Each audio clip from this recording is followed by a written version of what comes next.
A few big UFA decisions for the Bruins, but I wanted to start on the back end because in that series against the New York Islanders, the lack of depth for the Boston Bruins was pretty exposed. So with that, I ask you boys this.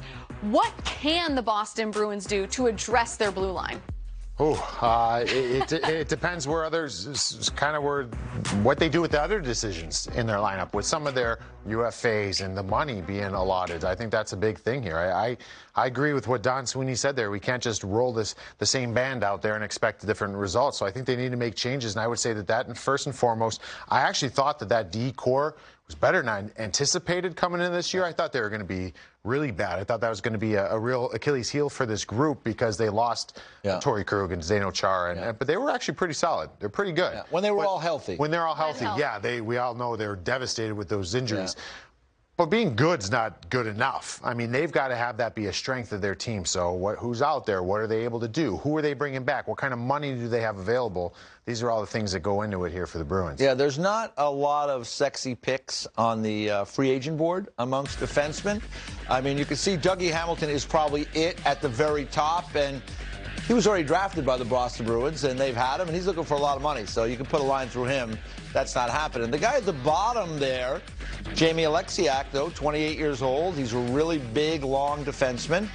They were talking about left-shot defenseman. He would be somebody if they were willing to take on a guy who's a little older. Alec Martinez is making money right now. Ooh. I mean, you watch what he's doing in the postseason. He's making money. He's going to get more money than I thought he would as a free agent because he's playing very, very well. Now, he's part of a good group, but he's still a very experienced, good left-side defenseman that has been part of Cup winners, and he's versatile. He can play the right side as well, despite being a left-shot guy. So for me, they've got to figure it out on defense. They've got some young guys they're hoping will be better. And, I go back to 2015. This is where teams, where it happens or it doesn't in the draft. And there's some years where it goes really well. They got David Pastrnak late in the first round. Great pick. They got, way back in 2003, Patrice Bergeron in the second round. But they had 3 picks in a row in a really pretty good draft in 2015. And they got Zboril, DeBrusk, and Senchen. Now, DeBrusk has been the best of the lot. We will see if the other 2 guys can play at some point. But if it continues like this, that is something that haunts you for a decade plus. Yeah. Because you have to look at the guys underneath, Jack. I think that'll haunt you. That'll haunt you right there. Barzal, Connor, Shabbat, Konechny, and we can probably find several more. And it was an interesting year, that draft, because I remember a lot of the talk was they were going to trade up.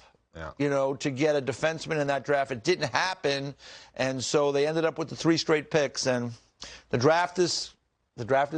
It's tough. It's hard. And sometimes it works for you, sometimes it doesn't. But that's where they kind of missed the boat. And now their stars are older.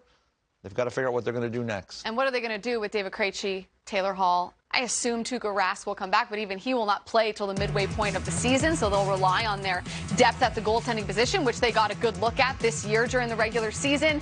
But you look at a Taylor Hall, is he the type of player that, I know the reports are that he's interested in coming back, but if I'm Taylor Hall, I want to see what's out there. I want to see what options I might have. It'll be very interesting to see how Taylor Hall handles this situation, because this might be the best place for him.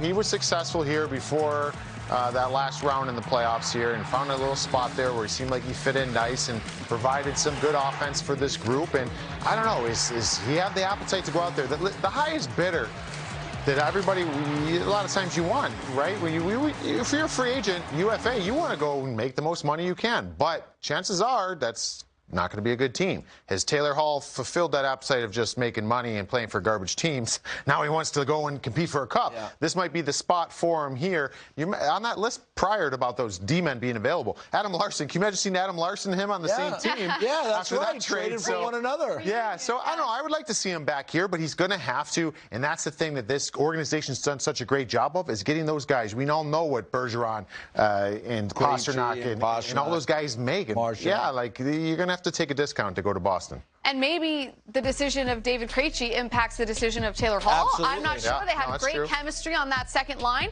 I got to think David Krejci spent a long time in Boston. He probably wants to stay there. Yeah. But if he doesn't, maybe that impacts Taylor Hall's decision. I think there's no question about that. And, you know, for Taylor Hall, it's a good group there in Boston. But, Mike, you know, we've talked about it. You know, where are they going moving forward? They've had a good run now. They won the Cup. I think today is the anniversary. I think it's 10 years ago today that they won the Stanley Cup in 2011.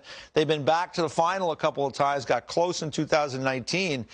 So other franchises weren't able to have that long run of success. When you think about the Kings, who won 2 cups, they kind of, you know, petered out. The Blackhawks won 3. They've had their struggles. The Bruins have stayed at or near the top of this league during this run, but Bergeron not getting any younger, and Krejci has to decide what he's going to do, and that's the linchpin of that group, those top 2 centers, and then with the Pasternaks and the other pieces they have. And McAvoy has had a great year, and he's continuing. His star is still rising. But, you know, if you're Taylor Hall, you got to think long and hard, because where is this Bruins team going to be in 2 years? Quite frankly, I'm not so sure.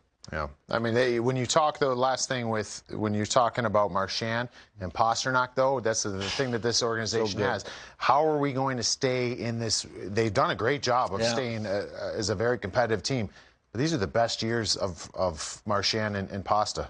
Yeah. And it's going to continue to be the best year. So they've got to do something, because they don't want those to go to the wayside, you know?